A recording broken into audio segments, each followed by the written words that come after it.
Assalamualaikum warahmatullahi wabarakatuh. Senang sekali jumpa kembali dengan Wahyudi AS. Kali ini kita akan belajar matematika di SD kelas 6 pada topik perbandingan bagian yang pertama, yang akan menyajikan berkenaan dengan konsep perbandingan.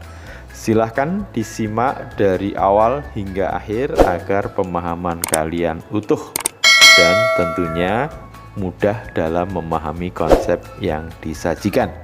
Pada video ini nanti kita akan kaji berkenaan dengan konsep perbandingan dan beberapa permasalahan yang disajikan, yang berharap nanti kalian betul-betul bisa menggunakan konsep perbandingan yang diberikan untuk menyelesaikan berbagai macam bentuk dari permasalahan yang ada. Mudah-mudahan bisa dipahami dengan baik. Oke, konsep perbandingan, jadi yang dimaksud dengan perbandingan itu adalah proses membandingkan nilai atau besaran dari dua hal atau lebih yang sejenis dan dinyatakan dalam bentuk paling kecil atau paling sederhana, ya. Jadi kalau misalkan kita membandingkan umur, ya kita bandingkan dengan umur. Kalau kita misalkan membandingkan tinggi badan, nanti dengan tinggi badan. Kalau nanti satuannya menggunakan satuan cm, maka dibandingkan dengan satuan yang sama, yaitu cm. Oke. Bentuk perbandingan bisa disajikan dalam bentuk A dibanding B, atau bisa juga A per B, di mana nanti bentuk A dibanding B atau A per B ini adalah bentuk paling kecil atau paling sederhana, ya. Untuk bisa memahaminya, perhatikan contoh berikut. Umur ibu adalah 35 tahun dan umur ayah adalah 40 tahun. Berapakah perbandingan umur ibu dan ayah? Oke, di sini berarti kita sedang membandingkan nilai atau besaran berupa umur, ya, yaitu umur ibu dan umur ayah. Nah, sehingga karena yang ditanyakan adalah perbandingan umur ibu dan umur ayah, maka kita buat perbandingannya. Umur ibu dibanding dengan umur ayah. Nah, kita lihat data di soal.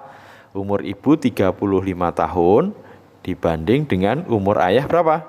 Ya, umur ayah 40 tahun. Tentu kita sudah mendapatkan perbandingannya 35 dibanding 40. Tapi ini belum perbandingan yang paling sederhana. Bagaimana menyederhanakan? Ya, kita bisa bagi dengan bilangan yang bisa membagi kedua bilangan itu nanti sampai bentuk yang paling sederhana. Karena 35 dan 40 tentu keduanya bisa dibagi dengan 5, ya, karena ciri dibagi 5 itu kalau satuannya 5 atau 0. Oke, 35 bisa dibagi dengan 5, hasilnya tentu 7, dan 40 dibagi 5 hasilnya 8. Tentu 7 dan 8 sudah tidak bisa dibagi kecuali dibagi dengan 1. Jadi kalau sudah mentok dan hanya bisa dibagi dengan 1, maka ini merupakan perbandingan paling sederhana. Sehingga dari permasalahan yang diberikan, umur ibu dibanding umur ayah adalah 7 banding 8. Atau bisa juga ditulis 7 per 8. Ya, oke, mudah ya. Oke, lanjut ya. Oke. Sekarang perhatikan permasalahan yang diberikan. Jumlah siswa dalam suatu kelas adalah 36 orang. 20 diantaranya adalah siswa perempuan. Tentukan perbandingan jumlah siswa laki-laki dan perempuan. Jadi coba perhatikan, di sini disajikan jumlah siswa dalam suatu kelas 36 orang, jumlah siswa perempuannya 20. Nah, di sini ada data implisit atau data yang tidak tertulis tapi sebenarnya bisa dihitung, yaitu data jumlah siswa laki-laki. Meskipun tidak diketahui tapi bisa kita hitung. Karena tentu dalam suatu kelas itu terdiri dari dari siswa perempuan dan siswa laki-laki. Sehingga data siswa laki-laki yang tersirat atau yang tidak dimunculkan bisa kita cari. Dengan caranya adalah tentu jumlah siswa laki-laki sama dengan jumlah seluruh siswa di dalam kelas dikurangi jumlah siswa perempuan sebelum kita mencari perbandingannya, ya. Oke, karena jumlah siswa di dalam kelas 36 dan jumlah siswa perempuannya 20, maka jumlah siswa laki-laki 36 dikurangi 20 sama dengan 16, ya. Nah, setelah kita dapatkan baru kita cari perbandingan dari jumlah siswa laki-laki dibanding jumlah siswa perempuan sebagaimana yang ditanyakan di soal, ya. Jumlah siswa laki-laki adalah 16, siswa perempuan adalah 20, ya. Nah, kita sudah dapatkan perbandingan dari jumlah siswa laki-laki dan perempuan yaitu 16 dibanding 20. Tentu ini belum merupakan perbandingan yang paling sederhana, ya. Oke, kira-kira dibagi berapa? Ya, kita bisa mungkin bagi 2, ya, karena sama-sama genap. Atau 16 dan 20 bisa dibagi 4. Nah, kita bagi dengan 4, ya. 16 dibagi 4 dapat 4, 20 dibagi 4 dapat 5. Ya, tentu 4 dibanding 5 ini sudah perbandingan yang paling sederhana. Karena yang bisa membagi 4 dan 5 hanya 1. Sehingga kita dapatkan perbandingan jumlah siswa laki-laki dibanding jumlah siswa perempuan adalah 4 dibanding 5. Oke, very easy, ya. Oke, kita lanjut, ya. Oke, sekarang perhatikan perbandingan jumlah siswa di kelas yang berkacamata dan yang tidak berkacamata adalah 3 dibanding 4. Jika jumlah siswa berkacamata adalah 15 orang, tentukan banyak siswa yang tidak berkacamata.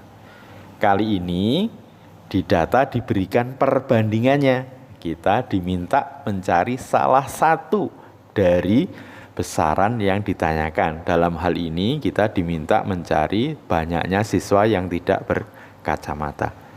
Oke, karena diketahui di soal bahwa perbandingan yang diketahui adalah perbandingan siswa yang berkacamata dan tidak berkacamata, kita akan coba gunakan 2 alternatif penyelesaian, ya.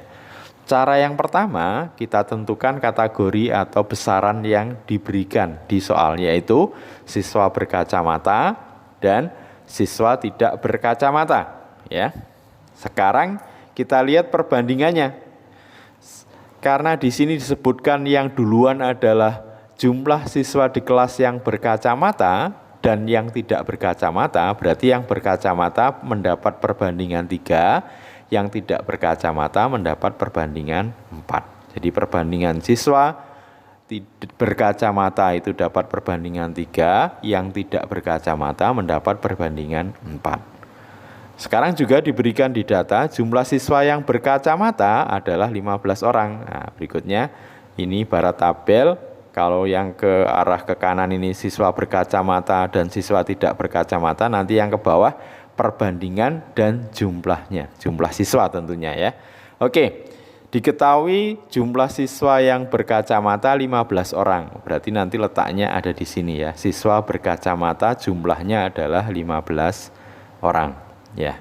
Karena yang ditanyakan adalah siswa yang tidak berkacamata, misalkan siswa yang tidak berkacamata kita beri variabel X.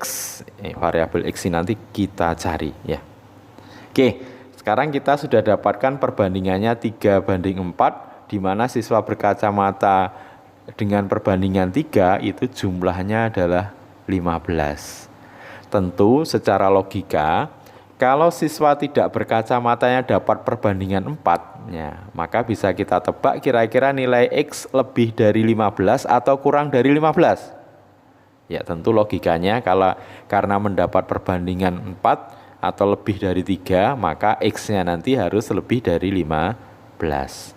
Nah, mudahnya sekarang kalau kita amati untuk bisa menyelesaikan permasalahan ini, 3 menjadi 15, ya. Itu berapa sih atau dikali berapa? Tentu dikali 5 ya. Maka dengan cara yang sama dalam perbandingan ini nanti untuk mendapatkan X tentu 4 dikali 5. Berapa 4 dikali 5? Ya, 20 orang siswa ya. Jadi siswa yang tidak berkacamata ada 20. Jadi dengan cara 3 ke 15 itu dikalikan 5, maka dengan cara yang sama perbandingannya, maka 4 dikali 5 dapatnya 20. Cara yang kedua, kita bisa gunakan perumusan nilai X sama dengan perbandingan dari X dibagi perbandingan yang diketahui dikali nilai yang diketahui. Jadi sekali lagi, cara yang kedua bisa digunakan cara ini. Nilai X, jadi nilai X yang dicari ini sama dengan perbandingan X, berarti 4 nanti ya, dibagi perbandingan yang diketahui. Perbandingan yang diketahui maksudnya jumlahnya diketahui, itu perbandingannya 3 dikali nilai yang diketahui yaitu 15. Maka nanti nilai X sama dengan 4 dibagi 3, ya 4 itu adalah perbandingan nilai dari X, 3 adalah perbandingan dari nilai yang diketahui, kemudian dikali nilai yang diketahui yaitu 15 ya. Maka 15 dibagi 3 dapat 5. Dengan mudah 4 dikali 5 sama dengan 20 jadi nilai dari X sama dengan 20 atau jumlah siswa yang tidak berkacamata adalah 20. Ya, silahkan kalian bisa gunakan cara 1 atau bisa gunakan cara 2. Atau nanti kalau menemukan cara yang lain ya boleh ya. Oke, berikutnya Pak Irfan memelihara ayam jantan dan betina di kandang. Perbandingan ayam jantan dan betina 3:7. Jika banyaknya ayam seluruhnya adalah 250 ekor, tentukan banyaknya ayam jantan dan betina masing-masing. Ya, kali ini diberikan perbandingan dan jumlah dari kedua besaran, yaitu jumlah ayam jantan dan ayam betina. Oke, caranya sama ya. Kita gunakan cara yang pertama, kita tentukan besarannya terlebih dahulu, yaitu ayam jantan yang pertama, kemudian ayam betina, dan ya ini ayam seluruhnya. Nah, jadi ayam jantan ditambah ayam betina, kita beri nama ayam seluruhnya. Nanti ke bawah ya, ke bawah di sini berarti perbandingan dan jumlah ya. Ini perbandingan. Sekarang kita lihat perbandingannya, karena ayam jantan dan betina, perbandingan jantan dan betina, jantannya dituliskan terlebih dahulu, berarti jantan dapat perbandingan 3, betina dapat perbandingan 7. Jadi jantannya dapat perbandingan 3, betinanya dapat perbandingan 7. Bagaimana dengan ayam seluruhnya? Otomatis ayam seluruhnya jumlahan dari ayam jantan dan ayam betina, berarti perbandingannya dijumlahkan. 3 dan 7 berarti ayam seluruhnya dapat perbandingan 10 ya. Sekali lagi, ayam seluruhnya perbandingannya ya berarti jumlah dari perbandingan ayam jantan dan ayam betina, yaitu 10 ya. Nah, berikutnya setelah perbandingan di bawahnya adalah jumlah. Nah, di sini yang diketahui adalah ayam seluruhnya. Berapa ayam seluruhnya? 250. Di mana nanti letaknya? Nah, tentu di ayam seluruhnya. Ini jumlahnya 250. Karena yang ditanyakan adalah ayam jantan, misalkan ayam jantannya X dan ayam betina, maka perhatikan perbandingan yang diberikan. Kita lihat data yang lengkap ada di ayam seluruhnya. Dia dapat perbandingan 10, jumlahnya 250. Nah, berarti kita cari faktor pengali agar 10 dikali berapa agar menjadi 250. Nah, tentu dikali dengan 25 ya. Dengan cara yang sama, ayam jantan nanti perbandingannya juga dikali 25. Tentu X didapat 3 kali 25, yaitu 75 ya. Sementara Y dengan cara yang sama nanti dikali 25 juga.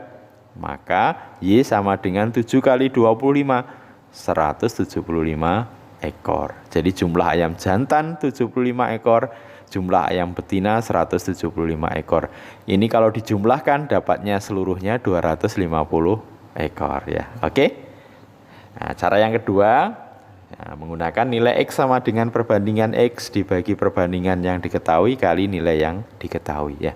Dengan mudah nanti nilai X itu, perbandingan X itu adalah 3, yang diketahui 10 ya. Berarti 3 per 10, jumlah yang diketahui ada 250. Berarti kali 250.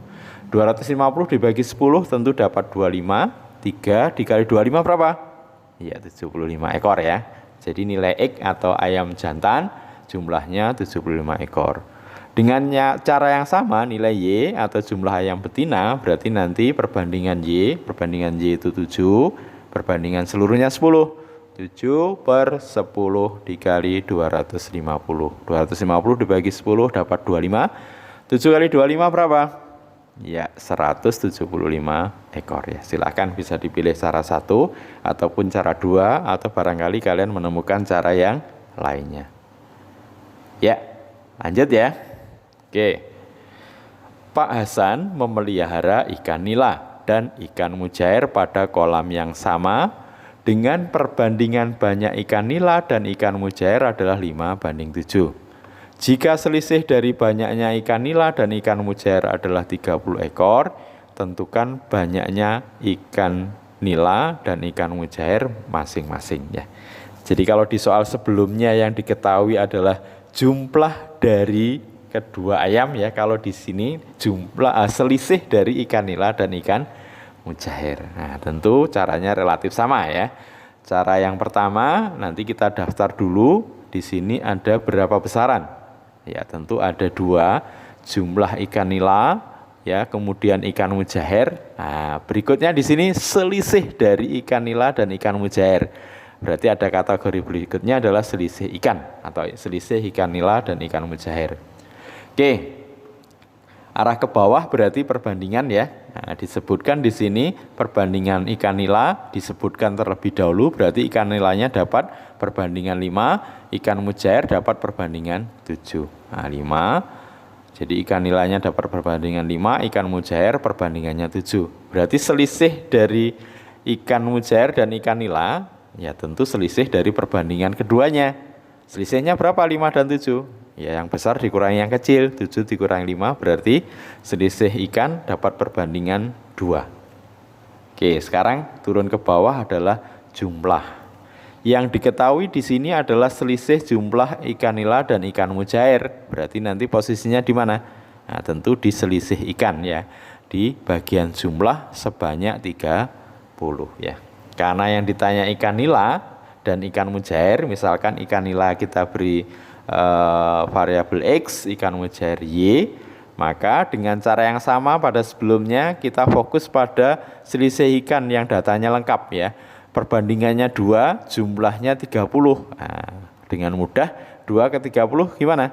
Ya, dikali dengan 15. Maka untuk mencari ikan nila tentu perbandingan 5 nanti juga dikali dengan 15. Ya, X berarti 5 kali 15, 75 ekor. Jadi ikan nilanya 75 ekor, ikan mujairnya berarti 7 dikali 15. 7 kali 15, 105 ekor ya. Oke, ini kalau dikurangi selisihnya 105 dikurangi 75 tentu dapatnya 30 ekor ya. Very easy. Atau cara yang kedua, nilai X sama dengan perbandingan X dibagi perbandingan yang diketahui kali nilai yang diketahui ya. Di sini nilai dari X perbandingannya X adalah 5, kemudian perbandingan yang diketahui atau selisih ikan ini 2, berarti 5/2 dikali nilai yang diketahui dari selisih ikan adalah 30. 30 dibagi 2, 15, tentu 5 dikali 15, 75 ekor. Nilai X adalah ya jumlah ikan nila, jumlahnya 75 ekor. Dengan cara yang sama, nilai Y berarti 7 ya, karena perbandingan Y 7, perbandingan selisihnya 2 ya. 7/2 kali 30. Berapa? 30 bagi 2, 15. 7 dikali 15 sama dengan 105 ekor ya. Berarti banyaknya ikan mujair sama dengan 105 ekor. Oke, very easy ya. Terakhir ya. Bu Rima akan menjual beras dengan mencampur beras jenis A B, dan C dengan perbandingan 2:3:5. Jika banyaknya beras campuran yang dihasilkan adalah sebanyak 5 kuintal, 1 kuintal sama dengan 100 kg, tentukan banyak masing-masing beras jenis A, B, dan C yang diperlukan. Jadi kali ini ada berapa beras di sini? Ada 3 ya. Oke, cara yang pertama. Berarti nanti ada beras A, beras B, beras C, dan ya beras campuran. Tentunya beras A tambah beras B tambah beras C. Atau kita tulis saja beras campuran. Nah, sekarang kita lihat perbandingannya. Nah, kita lihat beras jenis A dibanding beras jenis B dibanding beras jenis C, 2:3:5. Karena A ditulis terlebih dahulu, maka A dapat perbandingan berapa? 2. B dapat perbandingan berikutnya 3, dan terakhir C dapat perbandingan 5 ya. Jadi beras A 2, beras B dapat perbandingan 3, beras C dapat perbandingan 5 ya. Berarti kalau beras campuran dapat perbandingan berapa? Nah, karena campuran ya berarti dijumlah 2 tambah 3, 5, 5 tambah 5, 10. Jadi beras campurannya dapat perbandingan 10 ya. Sekarang data dari jumlah beras. Karena yang diketahui di sini adalah beras campuran yang dihasilkan sebanyak 5 kuintal, berarti posisinya nanti ada di sini 5 kuintal ya. 1 kuintal 100 kg, berarti 5 kuintal ya 500 kg ya. Oke, beras campurannya 500 kg dapat perbandingan 10. Maka untuk mendapatkan masing-masing jenis beras, beras A misalkan X, beras B itu jumlahnya Y, beras C jumlahnya Z, tentu dengan mudah kita bisa cari kalau beras campuran perbandingannya 10 ternyata 500, berarti 10 ke 500 ya dikali dengan 50. Maka dengan cara yang sama untuk mendapatkan nilai dari X ya 2 dikali 50 sama dengan 100 kg. Beras B berarti Y itu 3 dikali 50 atau 150 kg. Dan beras C karena dapat perbandingan 5, berarti 5 kali 50, dapatnya 250 kg. Coba kalau di total, 100 tambah 150, 250, 250 tambah 250, 500 kg. Nah, sama ya? Oke, atau cara yang kedua. Dengan cara nilai X sama dengan perbandingan X, nilai X sama dengan perbandingan X dibagi perbandingan yang diketahui, berarti 2/10 kali 500 ya. 500 dibagi 10 dapat 50, 50 kali 2 100 kg. Dengan cara yang sama nilai Y berarti perbandingan Y berarti 3 dibagi 10 kali 500 ya. Oke, 500 bagi 10 dapat 50 berarti 150 kg. Terakhir nilai Z dapat perbandingan 5. 5 dari 5 dibanding yang diketahui 10 ya, 5/10 kali 500 ya. 500 bagi 10 dapat 50, 5 kali 50 sama dengan 250 kg ya. Oke, mudah-mudahan bisa dipahami dengan baik ya. Sampai ketemu lagi nanti pada perbandingan bagian yang kedua. Tetap semangat belajar matematika, sukses selalu, terima kasih. Wassalamualaikum warahmatullahi wabarakatuh.